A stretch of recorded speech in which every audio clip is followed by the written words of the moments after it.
നമുക്ക് എല്ലാവർക്കും അറിയാവുന്ന പോലെ വെറുതെ ഇരുന്ന പ്രോഫിറ്റ് ലഭിക്കുന്ന ഒരു സെഗ്മെൻ്റാണ് ഓപ്ഷൻ സെല്ലിംഗ് എന്ന് എല്ലാവർക്കും ഒരു വിചാരമുണ്ട്. പക്ഷേ ആ വിചാരം കറക്റ്റ് അല്ലേ? കറക്റ്റാണെന്ന് പറയുമ്പോൾ നമ്മൾ തൊട്ടുമ്പത്തെ ഓപ്ഷൻ സെല്ലിങ്ങിൻ്റെ പോഡ്കാസ്റ്റ് ചെയ്തപ്പോൾ ഭയങ്കര വ്യൂ ആണ്. ആ ഒരു സെക്കൻഡ് പാർട്ട് വേണം എന്ന് പറഞ്ഞുകൊണ്ടാണ് നമ്മളൊരു സെക്കൻഡ് പാർട്ട് ഡിസ്കഷനിലോട്ട് പോയത്.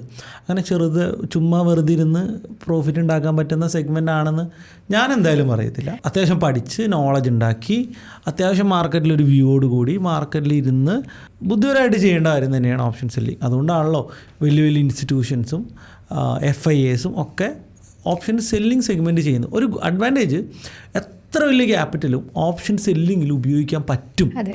ടെൻഷൻ അടിക്കാതെ ബൈയിങ് പോലെ അത്ര റിസ്കി അല്ലെന്നല്ല, ബൈയിങ്ങിൽ അത്ര ഒരു ഇമോഷൻ നമുക്ക് ഇവിടെ വരുന്നില്ല. കുറച്ചും കൂടി നമുക്ക് കാൽക്കുലേറ്റഡ് റിസ്ക് മാത്രമാണ് സെല്ലിങ്ങിലുള്ളൂ. അതിപ്പോൾ ഏത് ബിസിനസ് ചെയ്യുമ്പോഴും ഉണ്ട്. പക്ഷേ എല്ലാവരും നോക്കുന്നത് എന്ത് ബിസിനസ് ചെയ്യുമ്പോഴും 100% വിന്നിങ് ചാൻസ് അല്ല എല്ലാവരും നോക്കുന്നത്. ഒരു 80% വിന്നിങ് ചാൻസ് ഉണ്ടെങ്കിൽ ആ ഒരു റിസ്ക് ഏറ്റെടുക്കാനായിട്ട് പലരും റെഡിയാണ്. ഇപ്പോൾ ഓപ്ഷൻ സെല്ലിങ്ങിൽ നമുക്ക് 77% വിന്നിങ് റേറ്റിൽ നമുക്ക് ട്രേഡ് ചെയ്യാൻ പറ്റും.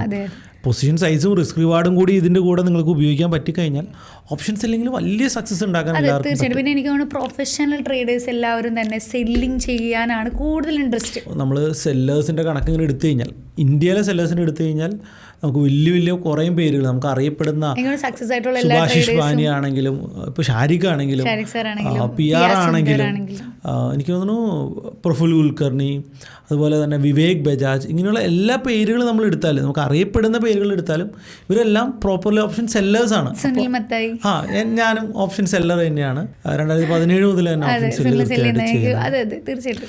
എനിക്ക് തോന്നുന്നു ഓപ്ഷൻ സെല്ലിങ്ങിൽ എനിക്ക് കൺസിസ്റ്റൻ്റ്ലി 35% കൂടുതൽ പ്രോഫിറ്റ്സ് ജനറേറ്റ് ചെയ്യാൻ പറ്റുന്നുണ്ട്. നമ്മുടെ തന്നെ ഫ്രണ്ട് നമ്മുടെ ഓപ്ഷനബിൾസിൻ്റെ സാക്കിയത്ത് ഓപ്ഷൻ സെല്ലിംഗ് ആണ് അവർ മെയിൻലി ചെയ്യുന്നത് അല്ലേ? ഇവിടെ സുനിൽ പോലും ഇതൊരു പ്രൊഫഷനാക്കിയിട്ട് എടുക്കാൻ തീരുമാനിച്ച സമയത്ത് പോലും സെല്ലിംഗ് ആണ് സുനിൽ മേജറായിട്ട് ഇൻകം എന്നുള്ള രീതിയിൽ നോക്കിക്കൊണ്ടിരുന്നത്. അല്ലാതെ ബൈയിങ് എനിക്ക് തോന്നുന്നു ആക്റ്റീവായിട്ട് ചെയ്തു തുടങ്ങിയിട്ട് ഇപ്പോൾ 2 വർഷമല്ലേ നമ്മളായിട്ടുള്ളൂ. പക്ഷേ എനിക്കത് മനസ്സിലാവും. കാരണം വെച്ച് കഴിഞ്ഞാൽ സെല്ലിംഗ് ചെയ്യുമ്പോൾ ഉണ്ടായിരുന്ന നമ്മുടെ ഇമോഷൻസും ബൈയിങ് ചെയ്യുമ്പോൾ ഉള്ള നമ്മുടെ emotions is entirely different. Daily mood സ്വിങ്ങിന് ഭയങ്കരമായിട്ട് ബൈയിങ് ബാധിക്കും. പക്ഷേ സെല്ലിങ്ങിൽ അങ്ങനെ വളരെ എല്ലാവർക്കും അത് ഇഷ്ടം. ഫുൾ ടൈം ഇങ്ങനെ വർക്ക് ചെയ്യേണ്ട, ഒരു ചെറിയൊരു ഐഡിയ വേണം, അതിന് ഇമ്പോർട്ടൻസ് കൊടുക്കണം. പക്ഷെ അതിൽ കൂടുതലായിട്ട് നമുക്ക് കുറച്ചുകൂടി ഫ്രീ ആവാൻ പറ്റും.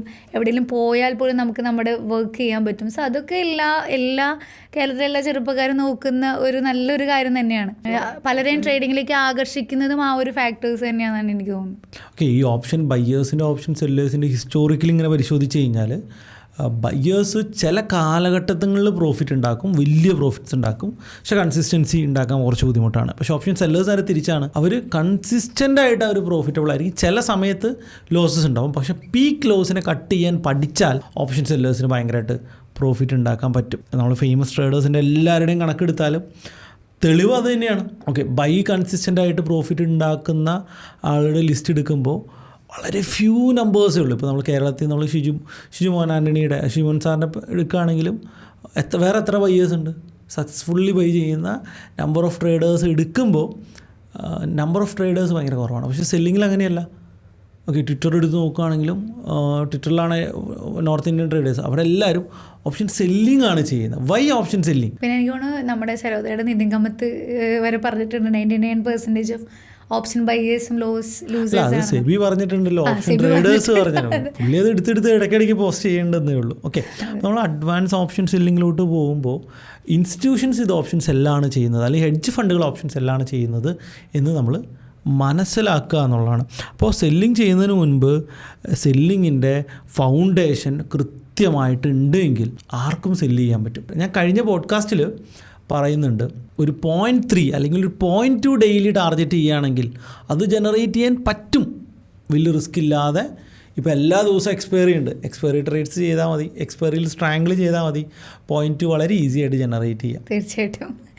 പക്ഷേ ഇപ്പോഴത്തെ ഒരു കണ്ടീഷൻ എന്ന് പറയുന്നത് കുറച്ചും കൂടി എനിക്ക് തോന്നുന്നു സെലക്ഷൻ അത്ര ഫേവറബിൾ ആയിട്ടുള്ള മാർക്കറ്റ് അല്ല. ബിക്കോസ് ഹൈലി വോളറ്റൈലായിട്ട് മാർക്കറ്റ് ഷോർട്ട് കഴിഞ്ഞ 4 ദിവസം വിക്സ് എല്ലാം 20 പുറകോട്ട് വരികയാണല്ലോ. അപ്പോൾ സെല്ലിംഗ് മാർക്കറ്റാണ്, സൈഡ് വേസ് ആണ്.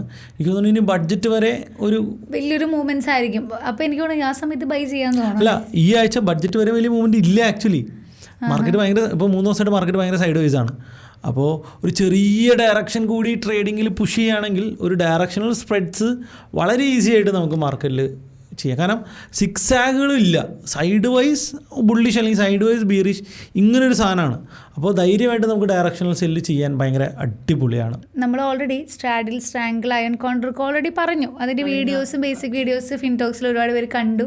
എനിക്ക് തോന്നുന്നു നമ്മുടെ ലാസ്റ്റ് പോഡ്കാസ്റ്റ് കണ്ടതിന് ശേഷം ഒരുപാട് പേര് വന്ന് കണ്ടു എന്നാണ് എനിക്ക് തോന്നുന്നത്. അപ്പോൾ ബേസിക് ഐഡിയ എല്ലാവർക്കും ആയിട്ടുണ്ട്. എനിക്ക് തോന്നുന്നു ഇനി അഡ്വാൻസ് ലെവലായിട്ടുള്ള കാര്യങ്ങൾ സുനിലിന് പറഞ്ഞാലും ബിഗിനേഴ്സ് ആയിട്ടുള്ള ആളുകൾക്ക് മനസ്സിലാക്കാൻ പറ്റുമെന്ന് തന്നെയാണ് എനിക്ക് തോന്നുന്നത്, അല്ലേ? ഇപ്പോൾ അഡ്വാൻസ് ലെവൽ സ്ട്രാറ്റജീസിലോട്ട് വരുമ്പോൾ നമ്മൾ സ്പ്രെഡ്സ്, ബട്ടർഫ്ലൈസ്, അതുപോലെ തന്നെ calendar spreads, diagonal spreads.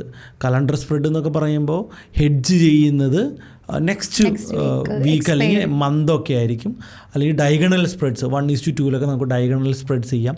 Ratio spreads, അതുപോലെ തന്നെ സ്ട്രാങ്കിൾ സ്ട്രാഡിലേക്ക് റോൾ ഓവർ ചെയ്യുക, ഇതൊക്കെ വളരെ ഇമ്പോർട്ടൻ്റ് ആണ്. ഇത്രയുള്ള സ്ട്രാറ്റജീസേ ഉള്ളൂ. ഇതിൽ നിന്ന് ഇനിയും സ്ട്രാറ്റജീസ് നമുക്ക് ഡെവലപ്പ് ചെയ്യാം എന്നുള്ളതാണ്. അപ്പോൾ നമുക്ക് സ്ട്രാഡിൽ എന്ത് ചെയ്യാം, കലണ്ടറായിട്ട് ചെയ്യാം, സ്ട്രാങ്കിൾ കലണ്ടറായിട്ട് ചെയ്യാം, റേഷ്യോ സ്പ്രെഡ്സ് ബാക്ക്വേർഡ് റേഷ്യോ ചെയ്യാം. അങ്ങനെ പല രീതിയിൽ നമുക്ക് ഇത് അഡ്വാൻസ് ലെവൽ സ്ട്രാറ്റജി ചെയ്യാം. അപ്പോൾ അഡ്വാൻസ് ലെവൽ ഓപ്ഷൻ സെല്ലിങ്ങിലോട്ട് കടന്നു പോകുമ്പോൾ അവിടെ ഏറ്റവും ഇമ്പോർട്ടൻ്റ് ആയിട്ട് വരുന്നത് അഡ്ജസ്റ്റ്മെൻറ്റ്സ് ആണ്. എനിക്ക് തോന്നുന്നു ബിഗിനേഴ്സിന് ചിലപ്പോൾ ഈ പറയുന്ന വാക്കുകളൊക്കെ എത്ര ക്യാച്ച് ചെയ്യാൻ പറ്റുന്നുണ്ടെന്ന് എനിക്ക് കൺഫ്യൂഷൻ ഉണ്ട്. എന്നാലും അഡ്ജസ്റ്റ്മെൻറ്റ്സിനെ കുറിച്ചൊരു ധാരണ ഉണ്ടാക്കുകയും ഏത് അണ്ടർലൈങ് അസറ്റിലാണ് ചെയ്യുന്നത് എന്നുള്ളൊരു ക്ലാരിറ്റി ഉണ്ടാക്കുക. ഹൈ വോളറ്റൈലിറ്റി ഉള്ള മിഡ് ക്യാപ്പിൽ പോയിട്ട് ഓപ്ഷൻ സെല്ല് ചെയ്യരുത്. എന്താ പ്രശ്നം? വലിയ മൂവ്മെൻറ്റിൽ സെല്ല് ചെയ്ത് നല്ല പണി കിട്ടും എന്നുള്ളതാണ്. അപ്പോൾ നമുക്ക് ഏറ്റവും കൂടുതൽ നമ്മൾ ഫോളോ ചെയ്യുന്ന, നമുക്ക് ഏറ്റവും കൂടുതൽ ബെനിഫിറ്റ് തരുന്ന, നമുക്ക് നന്നായിട്ട് ചാർട്ട് മൂവ്മെൻറ്റ്സ് അറിയാവുന്ന അണ്ടർലൈങ് അസറ്റ് എടുക്കുകയാണെങ്കിൽ ഓപ്ഷൻ സെല്ലിങ്ങിൽ നമ്മൾ സക്സസ് ആകാനുള്ള പെർസെൻറ്റേജ് ഇനിയും നമുക്ക് കൂട്ടാനായിട്ട് പറ്റും. തീർച്ചയായിട്ടും ഈ ഇൻഡെക്സിനേക്കാളും കുറച്ചും കൂടി വിന്നിങ് ചാൻസ് സ്റ്റോക്ക് ഓപ്ഷൻ സെല്ലിങ്ങിലുണ്ട്. അങ്ങനെ നമുക്ക് പറയാൻ പറ്റത്തില്ല. കാരണം എന്താണെന്ന് പറയുക, നമ്മുടെ വ്യൂ കൂടുതൽ വേണം. കാരണം സ്റ്റോക്ക് ഒരു പക്ഷേ 5%, 3% ടപ്പയിൽ മൂവ് ചെയ്യും. പക്ഷേ ഇൻഡെക്സ് അങ്ങനെ മൂവ് ചെയ്യുന്നത് കണ്ടിട്ടുണ്ടോ? ഇലക്ഷൻ ഡേയിൽ 10% മൂവ് ചെയ്തു, അത് റയർ കേസാണ്. അല്ലാതെ 1% ഒരു ദിവസത്തെ ആവറേജ് മൂവ്മെൻറ്റ്, അല്ലെങ്കിൽ ഒരു 0.5 ഒക്കെയാണ്. അവിടെയാണ് നമുക്ക് ഇൻഡെക്സിൽ, നിഫ്റ്റിയിൽ, ബാങ്ക് നിഫ്റ്റിയിൽ ഒക്കെ നമുക്ക് ബീറ്റ കുറഞ്ഞ നിഫ്റ്റിനേക്കാളും കുറച്ചുകൂടി ബീറ്റ ബാങ്കിനുണ്ട്. ഇതിനേക്കാൾ ബീറ്റ കുറവാണ് ശരിക്കും ആർക്ക്? ഫിൻ നിഫ്റ്റിക്ക്. ബീറ്റ മീൻസ് വോളറ്റൈലിറ്റി കുറവാണ്. അപ്പോൾ നിഫ്റ്റിയിലും ഫിൻ നിഫ്റ്റിയിലൊക്കെ നമുക്ക് വേണമെങ്കിൽ സുഖമായിട്ട് ഓപ്ഷൻ സെല്ല് ചെയ്യാൻ പറ്റും. പക്ഷേ എനിക്ക് തോന്നുന്നു സ്റ്റോക്സിലും കുറച്ചുകൂടി ഒരു ഫാർ ഔട്ട് ചെയ്യാൻ വെച്ച് നോക്കുകയാണെങ്കിൽ, പക്ഷേ പ്രീമിയം വളരെ കുറവായിരിക്കും. അങ്ങനെയാണെങ്കിൽ കുറച്ചുകൂടി സക്സസ് അല്ല, ഒരിക്കലും ആവില്ല. അത് ഒരിക്കലും ശരിയാവില്ല. ഒന്ന് ആലോചിച്ച് നോക്കൂ. സ്റ്റോക്കിൽ ഒരു സ്പെസിഫിക് ന്യൂസ് വരുന്നു. ഇപ്പോൾ ഫോർ എക്സാമ്പിൾ റിലയൻസിൽ നമ്മൾ പുട്ട് ഓപ്ഷൻ സെല്ല് ചെയ്തിരിക്കുകയാണ്. റിലയൻസ് ബുള്ളിഷ് പോവുകയാണ്. ആ സമയത്താണ് വരുന്നത് അംബാനിയുടെ മക്കൾ തമ്മിൽ ഒരു പ്രശ്നം, റിലയൻസിൻ്റെ ഓണർഷിപ്പിനെ തല്ലി ഒരു പ്രശ്നമുണ്ടെന്ന് ഒരു ന്യൂസ് പുറത്തു വരുന്നു എന്ന് വിചാരിക്കും. അവിടെ വീണോ റിലയൻസിൻ്റെ സ്റ്റോക്ക് എത്ര ശതമാനം വീഴും?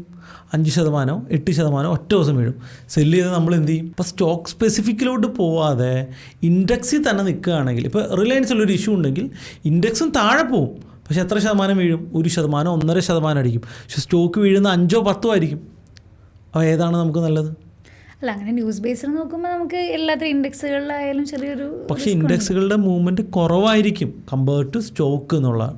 ഞാൻ കൂടുതൽ കംഫർട്ടബിൾ ഇൻഡെക്സിലാണ്. അല്ല, ഞാൻ ഇതുവരെ സ്റ്റോക്കിൻ്റെ ഓപ്ഷൻസ് സ്റ്റോക്ക് ഓപ്ഷൻസ് അങ്ങനെ അതിലേക്ക് ഞാൻ കടന്നിട്ടില്ല. ഞാൻ പിന്നെ സ്റ്റോക്ക് ഓപ്ഷൻസിൽ ലിക്വിഡിറ്റി ഇഷ്യൂസ് വരും. ഇൻ ദ മണിയിൽ എക്സ്പയർ ആയി കഴിഞ്ഞാൽ നമുക്ക് സ്റ്റോക്ക് കൊടുക്കാനുണ്ടാകണം, അല്ലെങ്കിൽ അത്ര സ്റ്റോക്ക് മേടിക്കാനുള്ള കാശ് ഉണ്ടാകണം. ഇതൊക്കെ വളരെ ഇമ്പോർട്ടൻ്റ് ആണ്. ഇനി നമുക്ക് മെയിൻലി നമുക്ക് പറയേണ്ടത് അഡ്ജസ്റ്റ്മെൻറ്റ്സിനെ കുറിച്ചിട്ടാണ്. റിസ്ക് മാനേജ്മെൻറ്റും അഡ്ജസ്റ്റ്മെൻറ്റ്സുമാണ് ഏറ്റവും ഇമ്പോർട്ടൻ്റ് എന്ന് പറയാം, അല്ലേ? അപ്പോൾ അഡ്ജസ്റ്റ്മെൻറ്റ്സ് പറയുമ്പോൾ മനസ്സിലോട്ട് വരേണ്ടത് നമ്മുടെ വെയ്റ്റ് ബാലൻസിങ് മിഷനാണ്. 100 രൂപയുടെ കോളും 100 രൂപയുടെ പുട്ടും ഒന്നിച്ച് സെല്ല് ചെയ്തുകൊണ്ട്, എപ്പോഴും കോളിൻ്റെയും പുട്ടിൻ്റെയും പ്രീമിയം സെയിം ആക്കി വെച്ചുകൊണ്ട് ട്രേഡ് ചെയ്യുകയാണെങ്കിൽ നമുക്ക് പ്രോഫിറ്റബിൾ ആവാം. നമ്മുടെ സ്റ്റുഡൻസിൻ്റെ അടുത്ത് പറയുന്നൊരു എക്സാമ്പിൾ ഉണ്ട്, റെയിൽവേ ട്രാക്ക്. അപ്പോൾ റെയിൽവേ ട്രാക്കിൻ്റെ കൃത്യം സെൻറ്ററിലാണ് മാർക്കറ്റ് നിൽക്കുന്നത്. കോളും പുട്ടും പാരലായിട്ട് പോകുന്ന റെയിൽവേ ട്രാക്കാണ്. ആൾ മൂവ് ചെയ്യുന്നതനുസരിച്ച്, അല്ലെങ്കിൽ നടുക്ക് നിൽക്കുന്ന മാർക്കറ്റ് മൂവ് ചെയ്യുന്നതനുസരിച്ച് ഈ ട്രാക്കും അങ്ങോട്ടും ഇങ്ങോട്ടും മാറുന്ന രീതിയിൽ വേണം നമ്മൾ ട്രേഡ് ചെയ്യാൻ. അതായത് മാർക്കറ്റ് അപ്പ് സൈഡിലോട്ട് പോകുമ്പോൾ കോൾ ഷിഫ്റ്റ് ചെയ്ത് മുകളിലോട്ട് കൊണ്ടുപോവുകയും പുട്ട് ഷിഫ്റ്റ് ചെയ്ത് മുകളിലോട്ട് കൊണ്ടുപോവുകയും ചെയ്യണം. അത് മാർക്കറ്റും കോളും മാർക്കറ്റും പുട്ടും തമ്മിൽ ഒരിക്കലും കണ്ടുമുട്ടാനേ പാടില്ല. ഈ ഒരു ഡിസ്റ്റൻസ് പാരലായിട്ട് കീപ്പ് ചെയ്ത് പോയാൽ ഓപ്ഷൻ സെല്ലിങ്. പിന്നെ റോളിംഗ് എന്നാണ് പറയുക, റോൾ ഓവർ എന്നാണ് പറയാം. നമുക്ക് റോൾ ഓവർ മീൻസ് നെക്സ്റ്റ് വീക്കിലോട്ടുള്ള റോൾ ഓവർ അല്ല, കോള് ഷിഫ്റ്റ് ചെയ്യുക, പുട്ട് ഷിഫ്റ്റ് ചെയ്യുക, ഇങ്ങനെ നമുക്ക് കൊണ്ടുപോയി കഴിഞ്ഞാൽ ഓപ്ഷൻസ് ഇല്ലെങ്കിൽ കൃത്യമായിട്ട് നമുക്ക് DK എടുക്കാനായിട്ട് പറ്റും. പിന്നെ ഇതിൽ വേറൊരു കാര്യം എന്ന് പറയുന്നത്, ഈവൻ നമ്മുടെ ഈ റെയിൽവേ ട്രാക്കുകളൊന്ന് ബ്രേക്ക് ചെയ്ത് ഇത്തിരി മൂവ് ചെയ്താലും നമുക്ക് പ്രശ്നമില്ല എന്നുള്ളതാണ്. നമ്മുടെ പ്രോഫിറ്റ് കുറയുമെന്നേ ഉള്ളൂ, അപ്പോഴും നമുക്ക് നഷ്ടസാധ്യത വളരെ കുറവാണ്. അല്ല, നമ്മൾ ഹെഡ്ജ് ചെയ്യുന്നുണ്ട്, നമ്മൾ സ്റ്റോപ്പ് ലോസ് വെച്ചല്ല ട്രേഡ് ചെയ്യുന്നത്. കൃത്യമായിട്ട് ഹെഡ്ജിങ് ആണ് നമ്മുടെ സ്റ്റോപ്പ് ലോസ്, മണിയാണ് നമ്മുടെ സ്റ്റോപ്പ് ലോസ്, ക്യാപിറ്റൽ. അപ്പോൾ ക്യാപിറ്റലിൻ്റെ ഒരു 2% 3% റിസ്ക് എടുത്ത് ട്രേഡ് ചെയ്യുമ്പോൾ അതേ 2% 3% റിട്ടേൺ കിട്ടുന്ന ടൈപ്പ് ഓഫ് സ്ട്രാറ്റജീസ് നമുക്ക് ഇംപ്ലിമെൻറ്റ് ചെയ്യാനായിട്ട് പറ്റും. അപ്പോൾ അഡ്വാൻസ് ലെവൽ സ്ട്രാറ്റജീസിനെ കുറിച്ച് പഠിക്കുക, അഡ്ജസ്റ്റ്മെൻറ്റ്സിനെ കുറിച്ച് പഠിക്കുക, ഓപ്ഷൻസിൻ്റെ പ്രോപ്പർ ഫണ്ടമെൻറ്റൽസ് മനസ്സിലാക്കുക, എന്നിട്ട് പാസീവായിട്ട് ഓപ്ഷൻ സെല് ചെയ്ത് കഴിഞ്ഞാൽ എല്ലാവർക്കും വിൻ ചെയ്യാൻ പറ്റും. പക്ഷേ ഓപ്ഷൻ ബൈയിലൊന്നും ഇങ്ങനെ ആർക്കും വിൻ ചെയ്യാൻ പറ്റില്ല. ഇപ്പോൾ ഓപ്ഷൻ ബൈ ചെയ്യുന്നതിൽ നന്നായിട്ട് പഠിച്ച് തകർപ്പനായിട്ട് ചെയ്താലും ഒരു 30% ആൾക്കാരെ വിൻ ചെയ്യുള്ളൂ. പക്ഷെ ഓപ്ഷൻ സെല്ലിങ്ങിൽ 80% ആളുകൾക്ക് വിൻ ചെയ്യാൻ സാധിക്കും എന്നുള്ളതാണ് ഓപ്ഷൻ സെല്ലിങ്ങിൻ്റെ ഏറ്റവും വലിയ ബ്യൂട്ടിഫുൾ ആയിട്ടുള്ള കാര്യം. അതെനിക്ക് തോന്നുന്നു പ്രൊഫഷനായിട്ട് എടുക്കുന്ന ആളുകൾ ഏറ്റവും കൂടുതൽ ഇൻവെസ്റ്റ്മെൻറ്റ്സിൻ്റെ കൂടെ അവർക്ക് ചെയ്യാനും കോൺഫിഡൻസ് കൂടാനും ഏറ്റവും നല്ലത് ഓപ്ഷൻ സെല്ലിംഗ് തന്നെയാണ്. ക്യാപിറ്റൽ കൂടുതലാണ്, അത് നമുക്കറിയാം. കുറഞ്ഞ ക്യാപിറ്റലിന് കൂടുതൽ പൈസ കിട്ടുമ്പോൾ അതിന് അതിൻ്റേതായ റിസ്ക് അവിടെ ഓൾറെഡി ഉണ്ട്. ക്യാപിറ്റലിനെ കുറിച്ച് കൂടി നമുക്ക് വേണമെങ്കിൽ സംസാരിക്കണം എന്നെനിക്ക് തോന്നുന്നു. ഒരു എത്ര ക്യാപിറ്റൽ ആക്ച്വലി സെല്ലേഴ്സിന് വേണം എന്നുള്ളൊരു ചോദ്യം. അപ്പോൾ 50,000 രൂപയ്ക്ക് സെല്ല് ചെയ്യാം, ശില്പിക്ക് 50,000 രൂപയ്ക്ക് സെല്ല് ചെയ്യാം. 50,000 രൂപയ്ക്ക് സെല്ല് ചെയ്യാൻ റെഡിയാണോ? ഇല്ലില്ല, ഒരിക്കലും ഞാൻ ചെയ്യില്ല. കാരണം വെച്ച് കഴിഞ്ഞാൽ എന്തെങ്കിലും കാര്യത്തിന് അഡ്ജസ്റ്റ്മെൻറ്റ് ചെയ്യുക, അല്ലെങ്കിൽ മേ ബി ഏതെങ്കിലും ഒരു ദിവസം എൻ്റെ SL അടിച്ച് കഴിഞ്ഞാൽ അത് മേക്കപ്പ് ചെയ്യാൻ, അത് മാത്രമല്ല പൈസ വളരെ കുറച്ച് റിട്ടേൺ ആണ് കിട്ടുന്നത്. 2% ജനറേറ്റ് ചെയ്തു. 50,000 രൂപയുടെ 2% എന്ന് പറഞ്ഞാൽ 1000 രൂപയാണ്. ഒരു മാസം കുത്തിയിരുന്ന് 50,000 ട്രേഡ് ചെയ്ത് 1000 കിട്ടിക്കഴിഞ്ഞാൽ ആരാണ് ഹാപ്പി? അത് എല്ലാ ദിവസവും കിട്ടിയില്ലെങ്കിലോ അപ്പോഴും നമുക്ക് ഒരു മാസത്തെ ആരും ഹാപ്പി ആവില്ല. അപ്പം ഞാൻ പറയുന്നത്, പേഴ്സണലി ഞാൻ പറയാം, ഒരു 5 ലക്ഷം അല്ലെങ്കിൽ ഒരു 10 ലക്ഷം രൂപ ക്യാപിറ്റലുള്ള ഒരാൾക്ക് എന്ത് ചെയ്യാം? ഓപ്ഷൻ സെല്ല് ചൂസ് ചെയ്ത് കഴിഞ്ഞാൽ ഒരു 3% ജനറേറ്റ് ചെയ്ത് കഴിഞ്ഞാൽ 30,000 റുപ്പീസ് ഒരു നല്ലൊരു വരുമാനമായി. മാത്രമല്ല, ഈ 10 ലക്ഷം രൂപ ക്യാപിറ്റൽ വേണ്ട. നമ്മുടെ കയ്യിൽ 10 ലക്ഷം രൂപയുടെ സ്റ്റോക്ക് ഉണ്ടെങ്കിൽ ആ സ്റ്റോക്കിനെ പ്ലെഡ്ജ് ചെയ്യാം. അല്ലെങ്കിൽ മ്യൂച്വൽ ഫണ്ട് ഉണ്ടെങ്കിൽ ആ മ്യൂച്വൽ ഫണ്ടിനെ പ്ലെഡ്ജ് ചെയ്ത് കിട്ടുന്ന മണി കൊണ്ട് നമുക്ക് ഓപ്ഷൻ സെല്ല് ചെയ്യാം.